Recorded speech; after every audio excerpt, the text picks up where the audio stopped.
Getting to work with her is a privilege. Some of us try for years to get her attention. You know what? How I got her attention? By being a mistake. You want to be a mistake? Go ahead.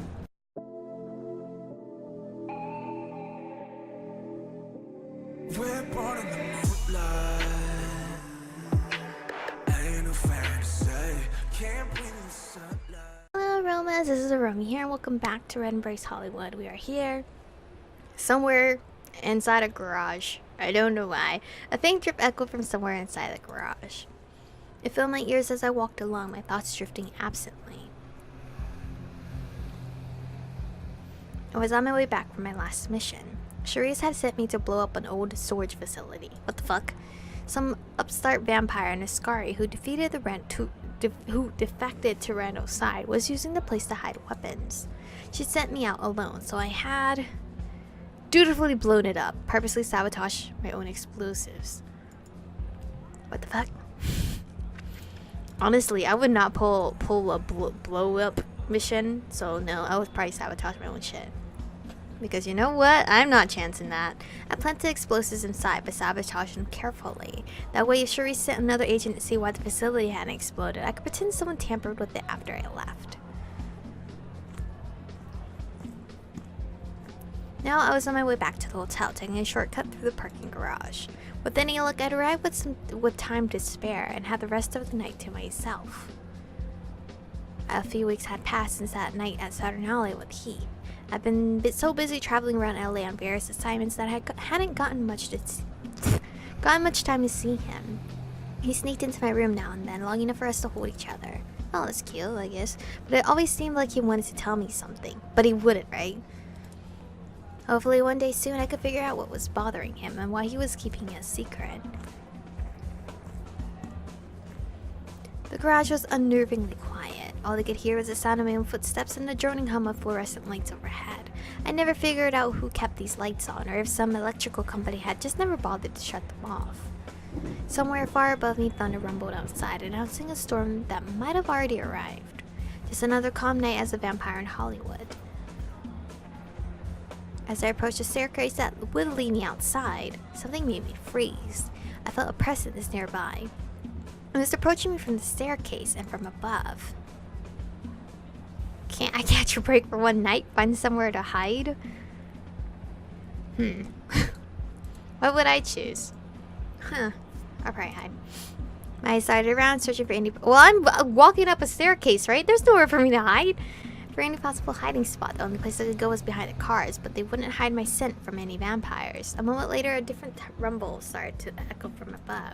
Did someone get pushed? Oh, the sound of a car engine. This wasn't a chance encounter or a friendly visit.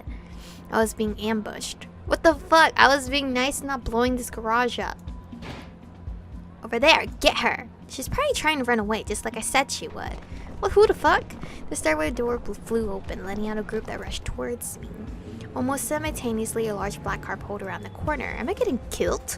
Angling itself to block my path. Within seconds, I found myself being surrounded, but almost all of the presence I felt weren't vampires. They were humans. What? Oh, Jesus. What is this? Wait! We want to talk to her first. Who the fuck are y'all? Two figures pushed through the group, swaggering towards me. Who the fuck are y'all? Something about the woman seemed strangely familiar. Really?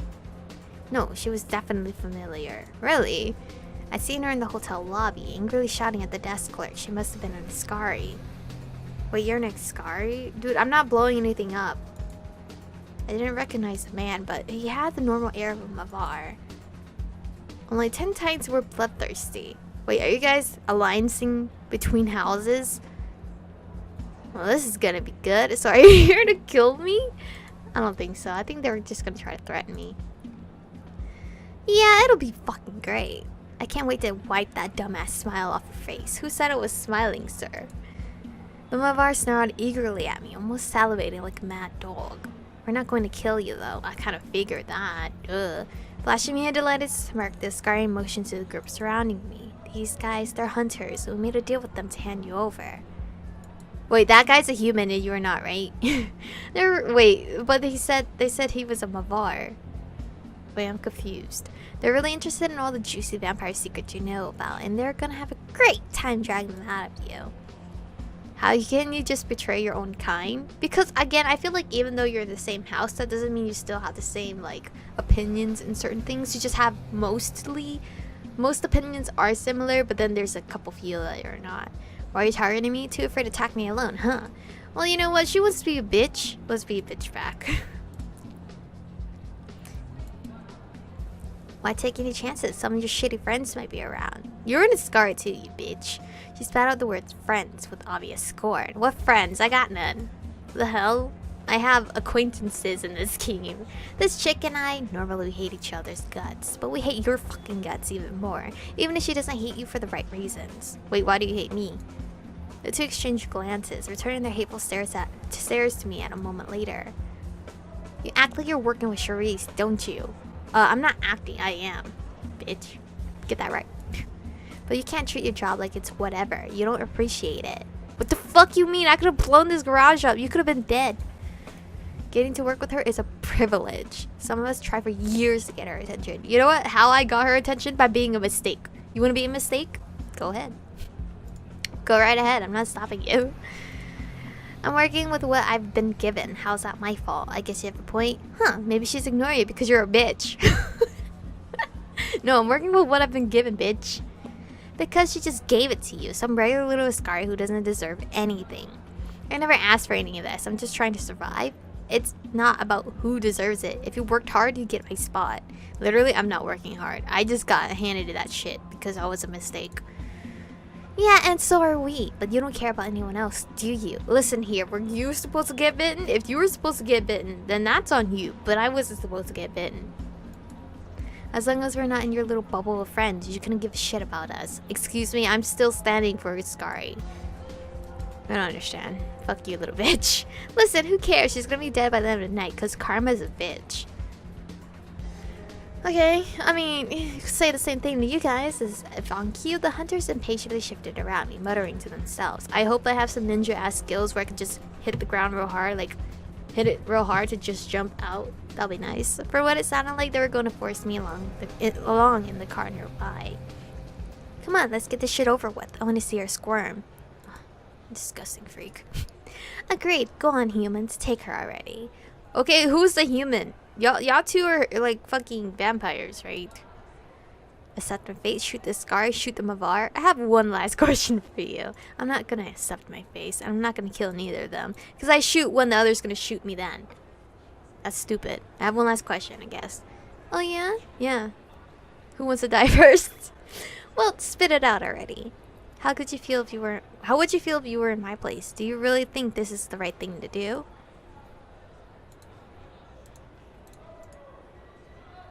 How would you feel if you were in my place? Pretty shitty, because I'd be a piece of shit.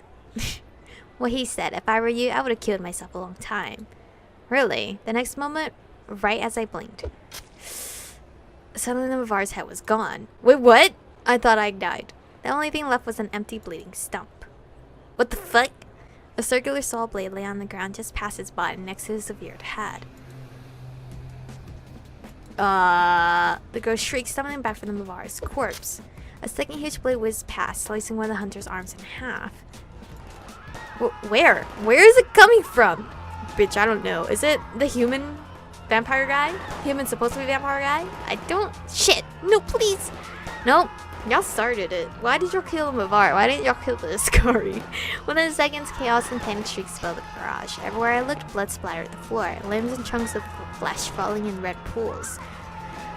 Good thing this is an abandoned garage, right? No one's gonna stop by and see all this. While the hunters were wildly firing their guns, trying to hit the unseen attacker. One of them turned to run, racing for the accident. Until a saw blade poured through his back, toppling him to the ground. Try to rescue some of the hunters? Take cover? I ain't rescuing anyone. I could have died. They were going to kill me anyway. I'm taking cover. Now, wanting to be the next victim, I dived behind an old car, huddling to the ground. All around me, I heard the hunter's panic scream and abruptly cut off by wet, slicing sounds. Whatever the attacker was, it wasn't showing them any mercy. Who the fuck is it? They're invisible? The bloodbath didn't take much longer to finish. Before long, all the hunters were dead, their bodies littering the concrete. The only vampire who had escaped was Ascari. Man, of course, the fucking bitch. She dashed away as fast as her legs could take her, disappearing around the corner, not looking back. I wonder why the killer left the Ascari alive, though. As her footsteps faded away, I was left alone again. Unless the killer was also an Ascari. I guess. Surrounded by a sea of mangled corpse. But in the eerie, too peaceful silence that followed, I heard the stairway door open and close. I kind of want to see who it is. I want to follow. That sound had to be the mysterious attacker leaving. Watch me die. Watch me die here. Knowing this would be my only chance to see them, I sprinted for the stairs, slamming the door open. There wasn't any normal vampire except for me to follow. It was something strange. Alien. Was it the human guy? Still, I heard footsteps climbing above me, so I hurried desperately after them. When I reached the surface, I didn't see anyone at first, until I glanced down the alley, just in time to glimpse a tall, dark-haired figure stalking to the streets. Isn't it him? The guy? I followed him as quickly as I could, rushing out of the alley. He's gonna kill me, right? I mean, his purpose is just to kill vampires and eat them, but he didn't really have time to do that. Out on the main road, a huge crowd was gathered for some kind of celebrity event. That man must have disappeared into the bustling throng of people, because I couldn't see him anywhere.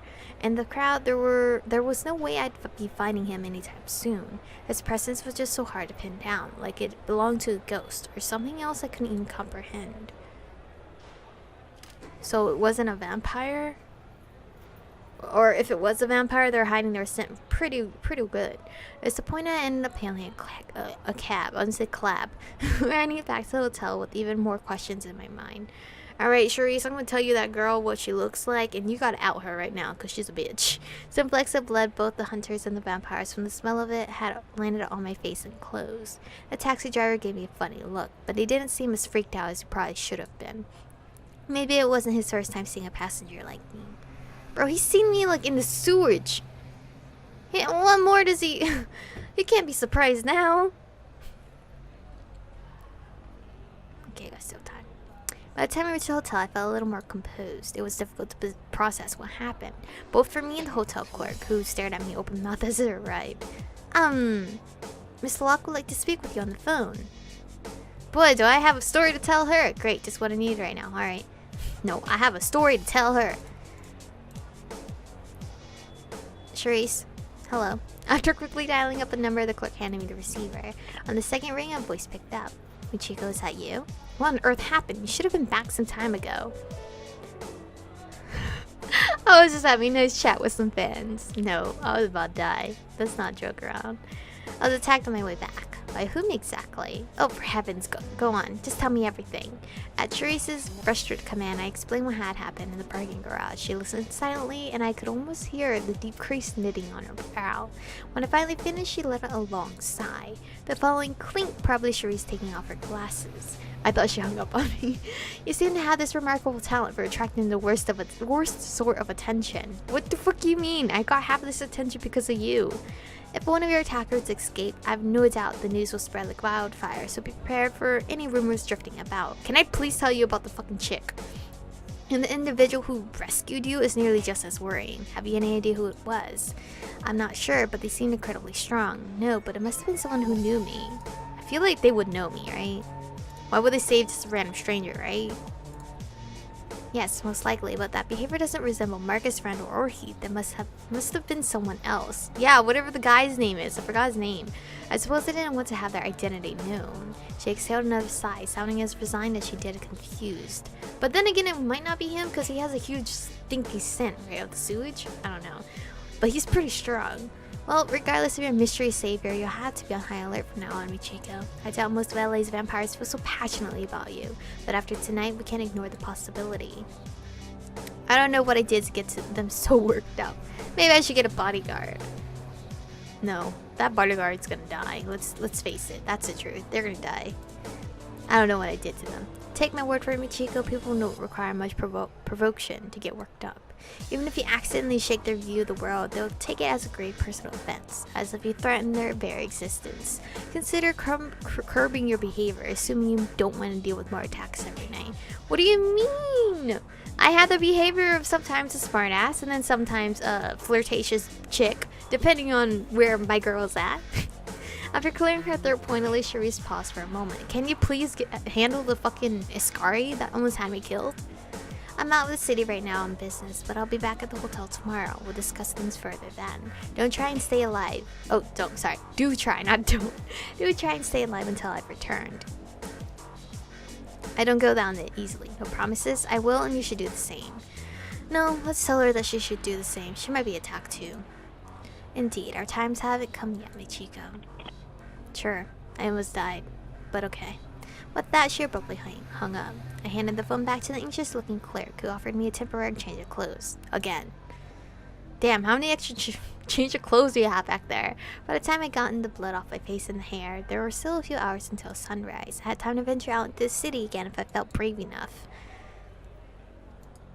If I felt brave enough? I really want to see Heath, though. Is he at Saturnalia? It's not here. I'm going to rewind back.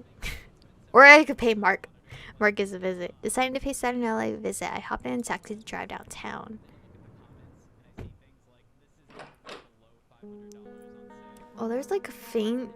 Do I have, Oh, oops. I had Twitch pulled up in the background. I forgot to turn it off. I was like, what is that voice I'm hearing? The bar was almost entirely empty. All I saw were a few vampires huddled reclusively by themselves and one unsuspecting human playing pinball in the corner. Over at the counter, Heath stood with a cigarette hanging... Okay, I was like, Heath's not here, I'm backing out. Heath stood with a cigarette hanging absently between his lips, staring at the rows of bottles. Go talk to Heath, because there's no other option. Hi, I almost died today. Michiko.